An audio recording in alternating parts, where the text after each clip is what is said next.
J'aime bien montrer aux gens les problèmes qu'ils ont éventuellement sur leur véhicule et puis ça me fait participer à la sécurité routière. Je m'appelle Yannick, j'ai 25 ans, je suis contrôleur technique automobile.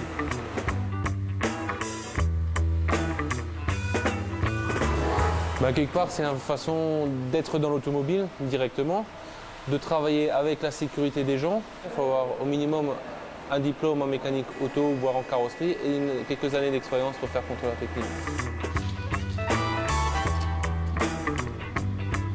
On prend le rendez-vous par téléphone la plupart du temps, on accueille le client, on s'occupe du client de sa voiture, on rend le PV au client, donc on voit tout de A à Z, je veux dire.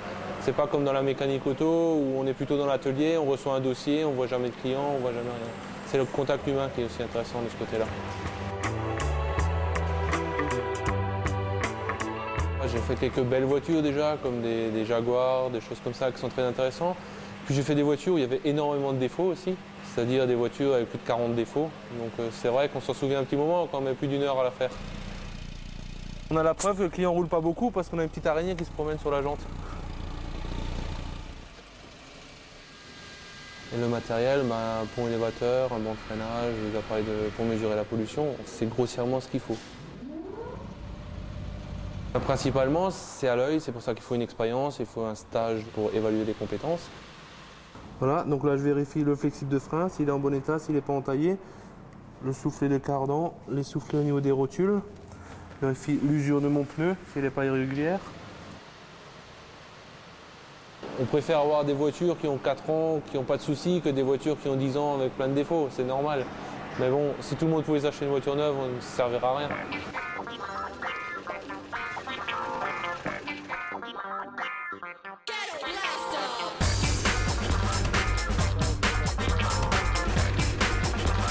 L'avantage d'emmener le client, c'est qu'il peut nous montrer des petites astuces, comment ouvrir le capot, des choses comme ça, parce qu'on n'en passe pas tous les jours des comme ça, donc c'est pas évident. Il est impeccable, hein. Ouais, il est super.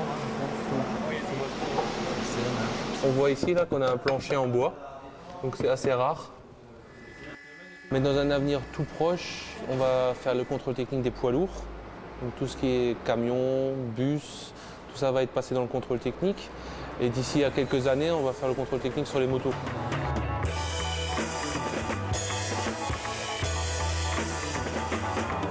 C'est une passion, oui, c'est une passion mon travail.